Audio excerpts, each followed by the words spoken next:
good morning, all of you. Today we have discussed about the Bihar Economic Survey 2021 and 2022. आज हम लोग Bihar economic survey को discussion करेंगे जो 2021 और 22 का है, उसके बारे में थोड़ा डिस्कशन करते हैं। ये वेरी इंपॉर्टेंट टॉपिक है किसके लिए? पीपीएससी 68 के लिए, जो प्री एग्ज़ाम होने वाली है उसके लिए, जो बहुत इंपॉर्टेंट टॉपिक है। बीपीएससी में जो सिविल सर्विस के एग्ज़ाम होता है उसमें आपका 10 to 15 क्वेश्चन आते हैं आपका बिहार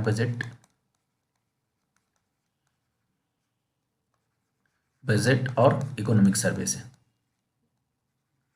इकोनॉमिक्स सर्वे, ठीक है। इसीलिए ये बहुत इंपॉर्टेंट हो जाता है और ज़्यादा ये टफ नहीं होता है, इजी क्वेश्चंस आती है इस पार्ट से।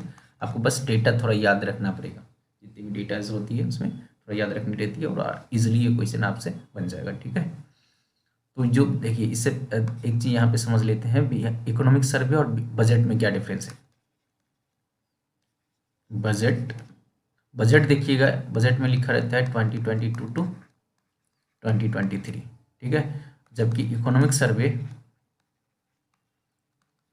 सर्वे जो आया होगा वो था आपका 2021 टू 2022, ठीक है। बजट मीन्स हुआ, जैसे ये 22 में हुआ आया हुआ बजट या इकोनॉमिक सर्वे।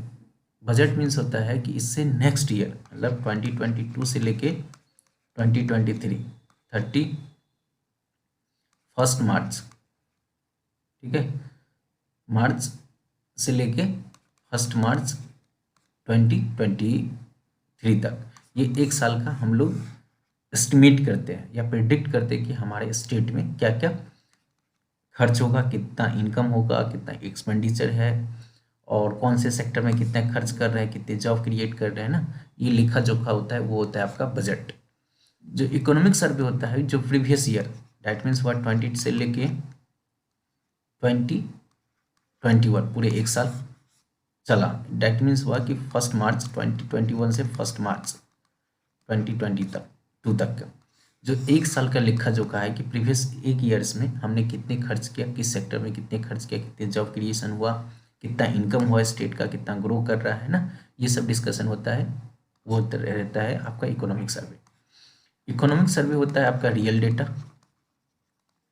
एक्चुअल में क्या आपके स्टेट में ग्रो किया वो आपको बताएगा इकोनॉमिक सर्वे। जबकि बजट होता है आपका प्रिडिक्शन, कि हम लोग ये प्रिडिक्ट कर रहे हैं, हो भी सकता है भी नहीं हो सकता है, इसलिए हमेशा देखिएगा बजट रिवाइज होता है ना। जो आप अगर मान लीजिए कोई स्टेट अगर बजट पब्लिश कर रहा है तो अपने बजट को 2-3 बार रिवाइज भी कर देता है, कि कोई भी, क्योंकि ये प्रिडिक्ट कर रहा है, तो प्रिडिक्ट करने से जो हम अनुमान लगा तो उसे चेंज भी करना पड़ सकता है, तो हमेशा ये क्या होता है, रिवाइज हो सकता है। बट इकोनॉमिक सर्वे रिवाइज नहीं होता है। रीज़न है कि इकोनॉमिक सर्वे क्या है, एक्चुअल डेटा देता है कि आपके स्टेट का कितना ग्रो किया। सो बिहार इकोनॉमिक सर्वे 2022 ये रिसेंटली नहीं होगा, क्योंकि ये प्रीवियस ईयर का है। आपका बजट पास हुआ था किसके द्वारा? डिप्टी सीएम ऑफ बिहार, उस टाइम के बिहार के डिप्टी सीएम थे तारकेश्वर प्रसाद। अभी जो प्रेजेंट का डिप्टी सीएम है वो है तेजस्वी यादव। बट ये जो बजट पब्लिश करते हैं वो फाइनेंस मिनिस्टर करते हैं, ठीक है, फाइनेंस मिनिस्टर। तो उस टाइम के जो तारकेश्वर प्रसाद जी थे वो फाइनेंस मिनिस्टर भी थे, वित्त मंत्री प्लस आपका वित्त मंत्री और उप मुख्यमंत्री भी थे, ठीक है। डिप्टी सीएम और फाइनेंस मिनिस्टर दोनों वही थे, इसीलिए उन्होंने ही इकोनॉमिक सर्वे पब्लिश किया था। जो हमारा इकोनॉमिक सर्वे था 2021 और 2022 का, वो कौन सा था? तो ये 16 थी। अभी रिसेंट में एक बीपीएससी एग्जाम्स में ये क्वेश्चन आया हुआ था कि आपका जो इकोनॉमिक सर्वे है कौन सा माह है, ठीक है। तो ये 16वां था। जो अब दिस ईयर आएगा, ये प्रेजेंट ईयर में, ये कौन सा माह होगा? 17। तो याद रखिएगा दूसरा पॉइंट, ये पहला पॉइंट रखिएगा, ये याद रखिएगा किसने पब्लिश किया है या रिपोर्ट किया है या प्रेजेंट किया है ये बिहार इकोनॉमिक सर्वे। तो याद रखिएगा तारकेश्वर प्रसाद, उस टाइम के बिहार के डिप्टी सीएम भी थे और आपका फाइनेंस मिनिस्टर भी, वित्त मंत्री और उप मुख्यमंत्री भी। और ये कौन सा माह था? ये 16 था आपका, 16वां आपका इकोनॉमिक सर्वे था बिहार। ये स्टार्ट हुआ था 2006, ठीक है, 2006-07 से ये स्टार्ट हुआ था,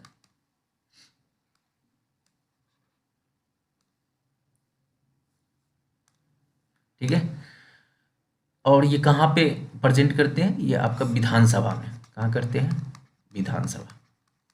जैसे इंडिया का आपका बजट या इकोनॉमिक सर्वे कहाँ पे होता है, लोकसभा राज्यसभा दोनों में होता है, वैसे ही आपका स्टेट का जो होता है विधानसभा और विधान परिषद है, उसी को हम लोग बोलते हैं Bihar legislative assembly. Bihar legislative assembly में बजट सेशन होता है, स्पेशल सेशन होता है बजट सेशन। देखिएगा 25th मंथ में आपका बजट सेशन होता है, उसी में ये पब्लिश किया जाता है।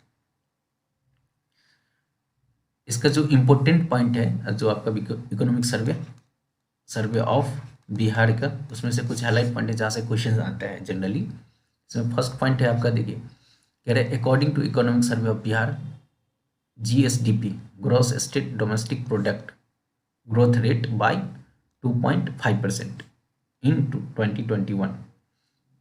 Growth rate is better than the national average deficit effect of the lockdown imposed to prevent the COVID-19। देखिए जो 2020 to 2021 का बिहार का जो ग्रोथ रेट है, बिहार स्टेट डोमेस्टिक प्रोडक्ट का, वो इंक्रीज किया कितने से, 2.5% से, जबकि सेम पीरियड में इंडिया का जो नेशनल एवरेज पे था वो निगेटिव में था ग्रोथ रेट। किसमें था, निगेटिव में। क्यों था निगेटिव में, इसका रीज़न क्या था, कोविड में लॉकडाउन जो लगा था, लॉकडाउन के कारण क्योंकि इंडस्ट्रीज बंद हो गया, बहुत सारे जितने भी सेक्टर्स होते हैं उस सेक्टर इफेक्ट को, उसके कारण क्या हुआ, आपका ग्रोथ रेट निगेटिव में। सिर्फ इंडिया का नहीं, वर्ल्ड देखिएगा जितने भी डेवलपमेंट कंट्री हो, डेवलप कंट्री हो, सब कंट्री में ग्रोथ रेट उस पीरियड में क्या हो गया था, कम हो गया था। बट सेम पीरियड में बिहार का ग्रोथ रेट कितना रहा, 2.5%। बहुत बड़ी बात है कि पॉजिटिव में ग्रोथ रेट रहा। सेकेंड पॉइंट है according to survey per capita income of Bihar. जो बिहार का पर कैपिटा इनकम है अभी प्रेजेंट में, वो है 50,555 रुपीज़। ठीक है, पर कैपिटा इनकम मीन्स हुआ कि 1% बिहार के 1% एक साल में कितना कमाता है, तो वो 50,555 रुपया कमाता है एक साल में 1%। ठीक है, उसी को हम लोग बोलते हैं पर capita income. The current price, देखिए ये सब छोड़िए, अभी जब आप इकोनॉमिक्स पढ़िएगा तब पता लगेगा कि करेंट प्राइस फिक्स प्राइस पे मेजर करते। देखिएगा फिक्स प्राइस पर आपका बिहार का पर कैपिटा इनकम है 34 to 36,000 ही है, बट करेंट प्राइस पे कितना है आपका 55,000। तो ये इकोनॉमिक्स में है, डिटेल से पढ़िएगा तब। अभी हाईलाइट कर रहे हैं इकोनॉमिक सर्वे, तो उस पॉइंट को हम लोग हटा के चल रहे हैं। और वहीं इंडिया से कंपेयर करिएगा तो इंडिया का कितना है पर कैपिटा इनकम, 86,659, 86,659। एक चीज़ और यहाँ पे याद रखिएगा, बिहार का जो पर कैपिटा इनकम है among the all state and union territory UTs सबसे लोएस्ट है। ये पॉइंट हाईलाइट करके लिख लीजिएगा, बिहार का जो पर कैपिटा इनकम क्या है, लोएस्ट है among all state and union territories. जितने भी स्टेट और यूनियन टेरिटरीज है उसमें बिहार का पर कैपिटा इनकम क्या है, सबसे लोएस्ट है।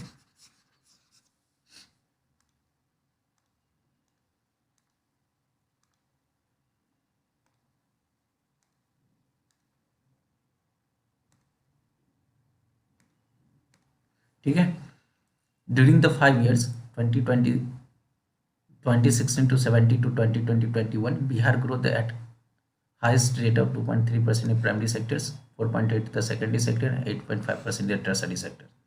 कह रहा है लास्ट 5 years में, last 5 years that means 26 to 2017 to 20 to 21, इस 5 years में बिहार का primary sector, secondary and tertiary sector, primary sector कह रहा है 2.3% से ग्रो किया, सेकेंडरी सेक्टर है आपका 4.3% और टर्सरी सेक्टर है आपका 8.5% से ग्रो किया है। ठीक है, थोड़ा यहाँ पे समझ लेते हैं what is the primary sector, secondary sector and tertiary sector. इसको ऐसे समझ सकते हैं, देखिए प्राइमरी सेक्टर मतलब होता है रॉ मटेरियल, जो भी आपका रॉ मटेरियल है, फॉर एग्जांपल हुआ कि जैसे बालू की खनन हो रही है ना, वो क्या हो गया प्राइमरी सेक्टर। जैसे कोई मिनरल की खनन हो रहा है, वो सब क्या है, प्राइमरी सेक्टर है। जैसे कोयला की खनन हो रहा है, ये सब क्या है, आपका प्राइमरी सेक्टर है। सेकेंडरी सेक्टर हम इसको बोलते हैं जहाँ पे मैन्युफैक्चरिंग होता है, मैन्युफैक्चरिंग। ठीक है, या हम लोग बोल सकते हैं इंडस्ट्री सेक्टर। जितने भी इंडस्ट्री सेक्टर्स होते हैं वो कौन से सेक्टर में आएगा, आपका सेकेंडरी सेक्टर है। और थर्ड आपका होता है सर्विस सेक्टर। जैसे मान लीजिए कि आप रॉ मटेरियल से क्या बनाइएगा, प्रोडक्ट बनाएंगे, तो वहाँ पे इंडस्ट्रीज लगेगी, इंडस्ट्रीज में लेबर की जरूरत पड़ेगा, जो लेबर आएगा ना सर्विस सेक्टर, उसको हम लोग बोलते हैं टर्सरी सेक्टर। तो बिहार का ग्रोथ रेट देखिएगा, प्राइमरी सेक्टर में 2.3%, सेकेंडरी सेक्टर में 4.8% और टर्सरी सेक्टर्स में 8.5%। पर ये याद रखिएगा, ये आपका लास्ट 5 ईयर्स का है, ठीक है। एग्रीकल्चर और एलाइड सेक्टर, एग्रीकल्चर मतलब समझ गए किस कृषि, और एलाइड मतलब हुआ जैसे फल है आपका और उसके अलावा फूल्स है ना, तो ऐसे सेक्टर को एलाइड सेक्टर बोलते हैं, जैसे मछली पालन है, सोहन, तो इसको हम लोग बोलते हैं एग्रीकल्चर एंड एलाइड सेक्टर। उस सेक्टर में बिहार का ग्रोथ रेट क्या है, ड्यूरेशन ऑफ लास्ट 5 ईयर्स 2.1%। तो ये सब याद रखिएगा, जैसे प्राइमरी सेक्टर में 2.3, टर्सरी में 4.8, फिर ये 8.5, फिर एग्रीकल्चर में कितना है 2.1 बिहार का पर capita income. This one same time जब एवरेज कंपेयर करिएगा किसी नेशनल से तो 86 है। बिहार का ग्रोथ रेट है कितना, तो ये पॉइंट्स ऑफ इलेक्ट्रिक ऐसे ही क्वेश्चन पूछता है बीपीएससी एग्जाम्स में। नेक्स्ट है आपका total expenditure of the state government in 2020 to 21 increase by the 13%। Expenditure means इतना खर्च किया है, जो मान लीजिए 20 बिहार गवर्नमेंट ने 19 to 20, ठीक है, जितना खर्च किया होगा इस 1 ईयर्स में, एक साल में, उससे ज़्यादा 13.4% ज़्यादा खर्च किया किस में, जो प्रेजेंट ईयर था 2020 से 2021 बीच में, ठीक है। और द प्रीवियस ईयर टू जो करेंट में खर्च किया वो एक्सपेंडिचर कितना है 1,65,696 करोड़। बहुत इंपॉर्टेंट डेटा है, ठीक है, ये याद रखिएगा, 1,65,696 crore, which is include 26,203 crore as a capital expenditure and 1,39,493 crore in the revenue expenditure। देखिए यहाँ पे देखिए क्या होता है, कैपिटल एक्सपेंडिचर क्या होता है, रेवेन्यू एक्सपेंडिचर क्या होता है। देखिए कैपिटल मतलब हुआ, फॉर एग्जांपल देखिए एजुकेशन से, जैसे आप कोई इंजीनियरिंग कॉलेज आप बना दिए या कोई हॉस्पिटल्स बना दिए, तो सरकार को डायरेक्ट अभी इससे कोई इनकम नहीं आ रहा है, बट क्या होगा, सरकार को इनकम कब आएगा, जबकि मान लीजिए इंजीनियरिंग कॉलेज बना दिया है, इंजीनियरिंग कॉलेज बनाने के बाद जो वहाँ से स्टूडेंट पढ़ रहे हैं कहीं ना कहीं जॉब करेंगे पढ़ने के बाद, तब ये है लॉन्ग टर्म की लास्ट नेक्स्ट 5 ईयर 10 ईयर्स के बाद सरकार को वहाँ से रेवेन्यू होगा, तो ऐसे सेक्टर को हम लोग बोलते हैं कैपिटल सेक्टर, ठीक है। कैपिटल एक्सपेंडिचर, रेवेन्यू एक्सपेंडिचर क्या हुआ कि मान लीजिए कोई इंडस्ट्रीज लग गया, मतलब कोई सरकार ने इन्वेस्ट किया और तुरंत उससे क्या हो रहा है, रेवेन्यू आ रहा है, तो ऐसे सेक्टर को हम लोग बोलते हैं रेवेन्यू एक्सपेंडिचर। तो सरकार ने क्या किया है, कैपिटल एक्सपेंडिचर कितना किया है 26,203 करोड़, और वहीं पे रेवेन्यू एक्सपेंडिचर कितना है 1,39,493 करोड़, और दोनों को ऐड करिएगा तो यही कंबाइंड हो जाता है 1,65,696 करोड़, ठीक है। ये भी इंपॉर्टेंट पॉइंट है। इसके बाद है agriculture sector has a growth 5% and the growth rate is life stock and fees service 10% है। वही है जो पीछे वाले पॉइंट था आपका, एग्रीकल्चर रिलायंस सेक्टर 21% है, वही देखा गया जब फिशर जो मछली पालन है, मछली पालन में कितना रहा 10%, और लाइव स्टॉक्स में रहा आपका 7%। मछली पालन में है आपका 7% और लाइव स्टॉक में कितना है 10%, उसी पीरियड में आपका ग्रोथ रेट रहा। नेक्स्ट है the urbanization of the state increase very rapidly in last 10 years according to census 20। देखिए 2011 सेंसस के अनुसार, जनगणना के अनुसार बिहार में जो अर्बनाइजेशन था ओनली 11.3% था, बट अभी जो करेंट इकोनॉमिक सर्वे है उसमें इससे इंक्रीज करके कितना हो गया आप 15.3%। ये क्वेश्चन आया हुआ था किसमें, बीपीएससी 67वीं का जो री एग्जाम हुआ है उसका क्वेश्चन से यही पूछा हुआ था कि बिहार में अर्बनाइजेशन कितना परसेंट इंक्रीज हो गया, ये 15.3%। बहुत इंपॉर्टेंट क्वेश्चन, अभी एग्जाम पूछा गया था ये क्वेश्चन, ठीक है। तो ये ग्रो किया है, अच्छा खासा ग्रो किया है। देखिए आपको परसेंटेज में कम दिख रहा होगा कि 11.3 to 15.3 कम, बट जब पॉपुलेशन से आप कंपेयर करिएगा, क्योंकि बिहार का पॉपुलेशन क्या है अराउंड 13 करोड़ है, तो 13 करोड़ का 4 to 5% बहुत पॉपुलेशन हो गया ना, तो इसमें यह भी एक इम्पोर्टेंट पॉइंट है, उससे क्वेश्चन आ चुका है। नेक्स्ट है in the year 2011 Bihar had only 3.1% of total urban population of the country. The state government has expressed the hope to that the level of urbanization in Bihar will be very high in the next decade in view of the urbanization। देखिए बिहार का जो 2000 according to 2011 ना 2011 census के अनुसार बिहार का जो urbanisation है ना 3.1% था आपका total urbanization population of the Bihar. ठीक है, बिहार में 3.1% था। जितने भी अर्बन पॉपुलेशन है पूरे कंट्री का उसका 3.1% ही पॉपुलेशन बिहार में जो अर्बन था। ठीक है, एक चीज़ और याद रखिएगा, बिहार सेकेंड लोएस्ट, ठीक है, अर्बनाइजेशन वाला स्टेट है आफ्टर हिमाचल प्रदेश। सबसे कम अर्बन एरियाज कहाँ है, शहरी क्षेत्र, वह हिमाचल प्रदेश में है। उसके बाद सबसे लोएस्ट कहाँ पे है, बिहार में। ये भी याद रखिएगा ये पॉइंट।